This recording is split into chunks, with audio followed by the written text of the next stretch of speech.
Boa noite, pessoal. Tudo bem com vocês? Bom, quero fazer aqui meus comentários sobre uma série que está bombando na internet. Com certeza vocês já ouviram falar. Ela chama Adolescência. É uma série britânica. Ela está dividida em 4 episódios. Cada episódio tem em torno de 1 hora de duração, então é facinho de maratonar. Eu terminei de assistir ontem e com certeza vocês já viram várias análises, vários comentários de psicólogos, psiquiatras, pessoas da internet, influencers, porque está bombando. Eu confesso que não assisti nenhuma dessas análises porque eu não quero ter a minha opinião influenciada por outras pessoas. Então eu quero dar aqui a minha opinião como psicólogo e como ser humano comum, certo? Vamos conhecer? Bom, vamos lá. Como o nome já diz, a série é Adolescência. Ela se trata de um rapaz, um garoto de 13 anos, chamado Jamie, e no âmbito escolar, e ele é acusado de cometer um crime. Aí são feitas várias análises, várias investigações pela polícia, e descobrem-se vários fatos interessantes que eu queria trazer aqui. Uma coisa que eu queria destacar é que, assim, o que fica nítido na série é que uma coisa que está acontecendo muito forte atualmente, tanto na Inglaterra quanto nos Estados Unidos, no Brasil, qualquer país do mundo hoje, nessa época que a gente está vivendo, 2025, é uma espécie de desconexão entre pais e filhos, uma desconexão, diria assim, que uma falha de comunicação, uma falha de conexão realmente entre pais e filhos. Hoje, né, por conta do próprio sistema que a gente está vivendo, mães e pais trabalham e passam muito tempo fora de casa, não tem aquele tempo com os filhos, aquela proximidade com os filhos, então não tem mais uma comunicação tão assertiva, tão próxima, tão clara com os filhos, não tem aquela relação de amizade de pai e filho. Geralmente os pais estão pagando as contas, comprando coisas que o filho quer, a filha quer, jogos, cursos, viagens, videogames, celulares, coisas assim, mas está havendo essa desconexão emocional com o filho, essa conexão que havia antigamente, vamos dizer assim, mais forte em termos emocionais, em termos de amizade, confiança, de identificar sinais no filho, na filha. Essa série mostra bastante isso. E uma coisa que eu vi muito forte também por exemplo, os pais estão ali na casa dos 40 anos, que é mais ou menos a minha faixa etária, e eu percebo uma coisa que tocou muito em mim também, que é, por exemplo, hoje os jovens, os adolescentes, eles têm uma linguagem própria, eles têm meios específicos de se comunicar. Uma coisa que falam na série é que a moça que é assassinada, né, que acaba vindo a falecer na série, ela fez comentários, né, numa rede social do menino, e ela usou emojis, usou símbolos, que pra mim realmente não tinha nenhum significado. E eu também aprendi nessa série que significam esses símbolos, né?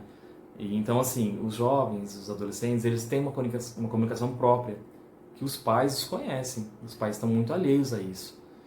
Aí várias coisas também estão envolvidas, né? A questão da criança, do menino. Ele tem um problema com autoimagem, ele tem uma autoimagem negativa de si.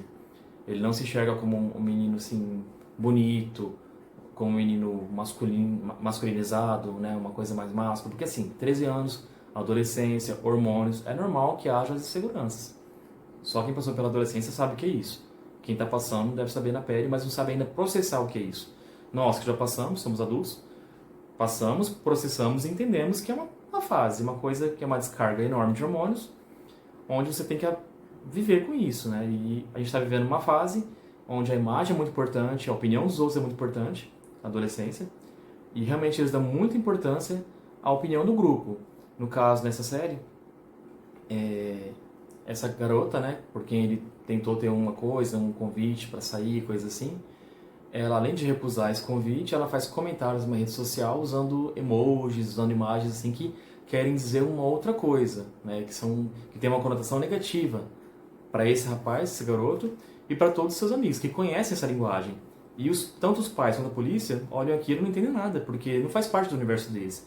Então, isso por si só é um indício, um aviso para os pais estarem mais próximos dos filhos, mais presentes, porque assim, aparentemente o menino era um menino tranquilo, um menino dócil, amoroso, mas que tinha problemas de autoimagem, de não se enxergar como um menino viril, másculo, bonito, coisas assim, que é natural da adolescência.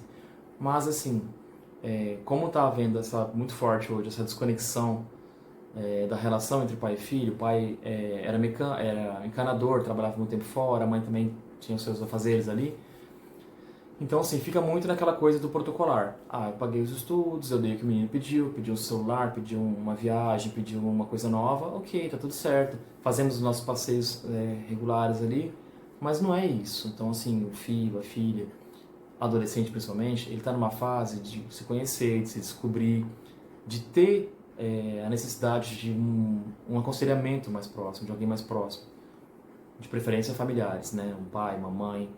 Porque, assim, os amigos, que são a base, vamos dizer assim, a base de apoio desses adolescentes, eles não têm maturidade para entender algumas coisas, entendeu? Então, assim, a opinião deles vai ser uma opinião no mesmo patamar de evolução, de maturidade. E muitas vezes não vai ajudar em nada na criança a entender essa autoimagem, né? Essa imagem que ele faz de si mesmo. Que no caso do menino é uma imagem deturpada. É um menino bonito, saudável, mas ele se achava feio, não se achava digno de ser admirado pelas meninas, né? E nessa fase que eles estão, a aprovação da massa, a aprovação dos colegas, a aprovação do sexo oposto, no caso do menino, das meninas, é muito importante. Então, assim, essa série trata assuntos muito importantes, aspectos bem interessantes. Também eu achei muito legal a atuação da psicóloga. Mostra, em um episódio apenas, o episódio 3 mostra a psicóloga abordando, ela tentando se aproximar, se fazer uma conexão com o garoto, né? Ali a sessão que mostra ela aparentemente já é o segundo, terceiro encontro que ela tem com o menino, e ela toca em pontos importantes. Ela fala como que o garoto enxerga o pai, o que é masculinidade para o garoto. E percebe-se várias coisas. Do ponto de vista da psicanálise, o princípio é a resistência, né? Ele está resistente às perguntas que ela faz, ele começa a questioná-la, compará-la com outro psicólogo. Ele fala, e o outro psicólogo tinha perguntas mais fáceis, perguntas mais objetivas. Onde você quer chegar com isso? Você pode perguntar isso? Ele começa a confrontá-la. É uma forma de resistência, ele não quer falar sobre aquilo. Porque é justamente o ponto que pega nele. É o ponto da masculinidade, dele se achar bonito, dele se achar digno de ter uma garota, por exemplo. Então, assim, ela consegue muito bem trazer esses aspectos ali. É muito interessante do ponto de vista de análise. É uma sessão ali, não sei qual é a abordagem dela, mas pega bastante nessa parte da psicanálise, que é onde eu fiz a minha formação na faculdade, que ela consegue entrar em assuntos que mexem com o garoto. E é um garoto muito inteligente, muito bem articulado, que sabe dar respostas interessantes. Ele fica o tempo todo contestando ela, tentando inverter o papel, como se ele fosse o psicólogo e ela fosse a paciente. E ela consegue justamente trazer o objetivo que é ali. Ela consegue extrair a essência dele, que é quando ele perde o controle, fica agressivo e age por impulso, que provavelmente foi o que levou ele a fazer e cometer o crime que ele comete na série. Então, assim, ok, isso é um spoiler para quem não assistiu, mas, como tá todo mundo comentando, já deve saber do que se trata, né? Que é um caso de assassinato, onde um garoto, né, movido por um acúmulo de emoções que ele foi segurando no peito, sem comentar com ninguém, porque provavelmente só os amigos mais próximos tinham algum acesso a isso. Um adulto, uma pessoa mais próxima, com quem entendesse, não teve acesso a esse tipo de coisa, a esse comportamento, a esses pensamentos que o garoto tinha. Provavelmente se os pais ali tivessem... Não estou culpabilizando os pais, tá? Não é isso. Mas assim, quem são os adultos na relação aqui? São os pais. O moleque, o garoto, ele não tinha maturidade para entender o que ele estava sentindo. Então, se houvesse uma maior proximidade, uma maior sensibilidade dos pais, até da irmã mais velha em relação a esse fato, e perceber alguns comportamentos que tem umas mudanças comportamentais nessa fase, poderia haver ajuda. Ele poderia fazer algum tipo de terapia para entender que é natural passar por aquilo, essas inseguranças são naturais, como os pais já passaram por isso, então eles sabem que é natural, quando saem as espinhas, quando a voz começa a mudar, começa a engrossar, isso é natural da idade. Então, assim, se houvesse um pouco mais de proximidade emocional e afetiva em termos de amizade, não apenas de pais que dão regras e proíbem, poderia ser identificado pelos pais alguma coisa que não estava legal no menino. Então poderia ser levado até a terapia, se fosse o caso, né? Mas se eles tivessem uma conversa mais franca, poderia haver um aconselhamento e ele poderia entender que isso é normal, isso é natural da idade. Poderia sublimar isso, mas não, isso não aconteceu. O menino teve um reforço aí dessas crenças negativas que ele teve sobre si mesmo, de que ele não era capaz, não era bonito. Aí a menina fazendo aquilo teve um efeito grande, porque os colegas começaram a comentar, começaram a fazer chacota, o bullying, o famoso bullying. E no momento de raiva, Ele acabou cometendo um crime com faca e etc e tal, tentou mentir pro pai e mostra muito fortemente essa questão do não saber lidar com os sentimentos, né? E mostra também o lado do pai, da mãe, o sofrimento que é pros pais quando acontece isso. Porque, assim, o garoto vai ser condenado, vai ficar muitos anos preso. E não é apenas isso, né? Mostra o quanto eles talvez não...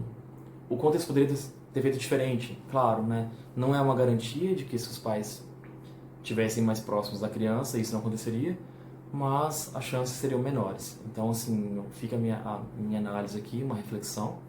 Eu acho que essa série serve de um alerta para os pais entenderem o que se passa com os filhos, entendeu? Os filhos ficam muito fechados no mundo deles, no mundo do celular, do computador, em coisas fechadas. Eu acho que tem que não que exista, não que os pais tenham que invadir a privacidade dos filhos, mas eu acho que tem coisas que tem que ser mais exploradas.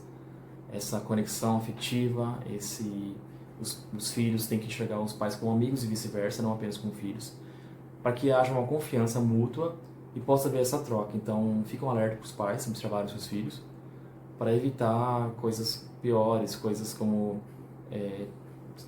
essa desconexão da imagem que ele tinha com si mesmo, né? Essa deturpação de uma autoimagem que ele tinha, de não se enxergar como uma pessoa digna de ser amada, de ter vivências e etc e tal. Então, espero que eu tenha ajudado. Até a próxima.